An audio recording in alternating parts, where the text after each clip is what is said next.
Welcome back to the channel. Today we're actually going to be out on the boat, so it's not going to be in the garage today. I just wanted to do a little caveat and say that the sound in this one is not going to be the best because we lost the microphone sound files when they got corrupted when we brought it in. So we're using GoPro sound on this one, and it's going to be windy. So I'm sorry about that, but we can't go back and reshoot it because we've actually already taken the trim tabs off. This is future Jonathan talking to you. So we've taken the trim tabs off and we can't go back and refilm this. So we're kind of stuck with the sound that we have. So let's go out there and then we'll come back and talk about, sort of our findings back in the garage here. So let's go over it. I wanted to get Bert out here on the boat and do a little sea trial today and just see how the boat runs and how it rides, and maybe get a little of his opinion on what we should do to the boat to get it to ride a little bit better. So, first of all, I guess when going through a sea trial on a boat, you want to just tell me what you do and what you're looking for and stuff? Well, first thing we're going to do, probably make sure the boat runs, make sure everything's operating like it's supposed to be, assuming that it is, all right? We want to get the boat up on plane. We want to see how fast it does get up on plane, how it reacts when it is on plane, So see what our RPM, are we over revving the motor, are we under revving the motor, see where we are. So okay. That would be the first thing we need to do. All right, sounds good. And then anything that you're listening for, are you in the engine, because it's a two-stroke, it's gonna want to walk. Are you gonna take it different speeds for a long time to see how it behaves? First thing we're gonna do is just jump it up on plane, run it flat out, see where it runs. Go ahead and trim the motor to the bottom. See what our best RPM range is. And a two-stroke, especially a two-stroke, you can feel when it's giving you the best performance. I mean, you may want to trim it up just a little bit more, but you can feel once you hit that sweet spot, you're there. Okay. So that's what we're going to do. All right. Sounds good. And then we'll see, I know you had an issue with your trim tabs. Yep. How do they work? Are they working? Which way do they work?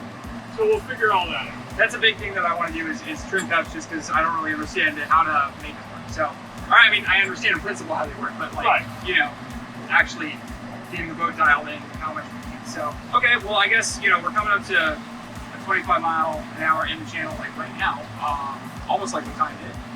But, yeah, let's get it up on plane and get going. So, all right. Hang on, let me do this one thing. I'm just going to turn around our GoPro here so that way we can see my cousin Max being the cameraman, and we can also see out in front of us. So, say hey to the people, Max. How you doing? All right. So, if I roll up on plane, Max, you think you gotta? You all right? Stay a little bit. If you need to sit on the bow too, that's also fine. All right. So, a little angle change. All right. You see Right the bar is going right through our eyes. That's all right. We'll sit down. Okay. Then the people can see us. There you go. All right. So we're good. We got nobody in front of us.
it does.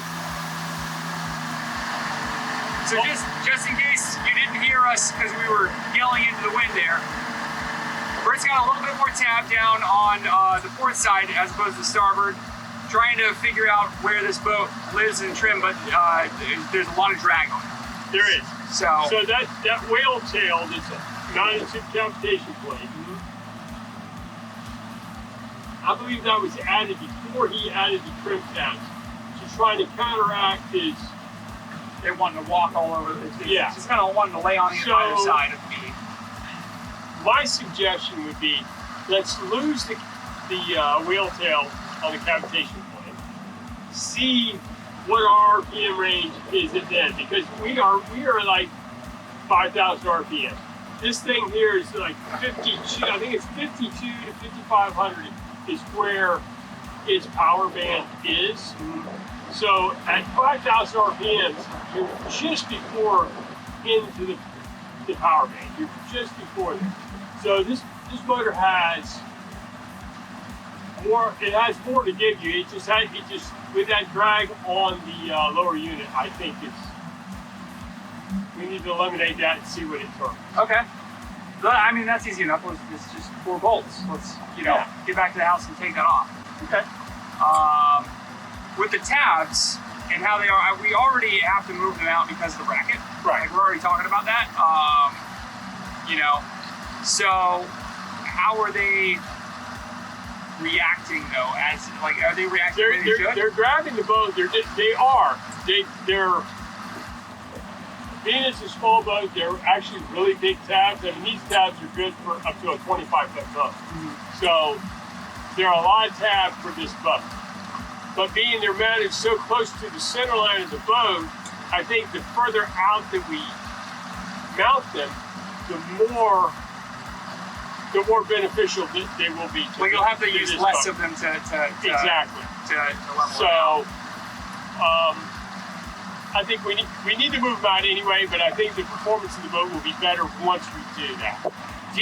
What do you think is causing the boat wanting to pull one way or another? Because I'm definitely guilty of I over-tap the frick out of this thing. Well, the torque of the motor is rolling the boat over just without any tabs, without trimming the boat, without the whale tail. You shower down this, it's rolling the boat over. Because it's a right-hand rotation, so the boat's laying go that way. Slaying over to starboard. Do you think the hydraulic system is going to help with that, or is that a different thing? That's a different thing. It's going to help with the steering, but that is just the torque being applied to the hull. The motor's applying X amount of torque to the hull. The hull's laying over. Tabs are what is going to correct that issue right there. Gotcha. So I think when we get the bracket, before we get the bracket, we just move the tabs out. I think we should move the tabs out and see how it reacts before the bracket even goes on. That makes sense. Cool. All right. Well, let's take the whale tail off. Let's move the tabs, and then we'll retest it and go from there. See how it reacts. All right. You. Just a quick overview of what we talked about on the boat in case you couldn't hear. So the tabs, it takes a little bit of tab. We need to move them out farther to get it to bite a little bit more.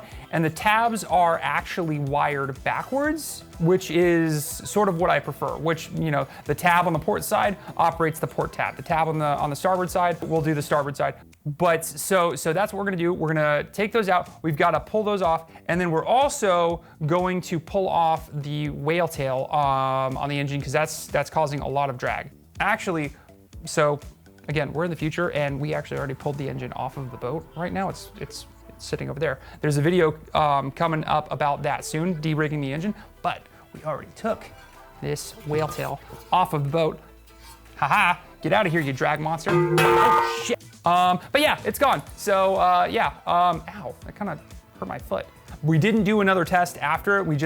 Once we started pulling pieces of the engine off, we're just gonna take apart this boat. We need to keep this boat on track so we can get the bracket on. More on that stuff whenever we're talking about de-rigging the engine. Like, subscribe, click the notification bell, tell your friends, comment. Maybe don't comment on this one, honestly, just because of how bad that sound was. Maybe just just hold your comments to the next one. Yeah, so subscribe, and we'll see you next week.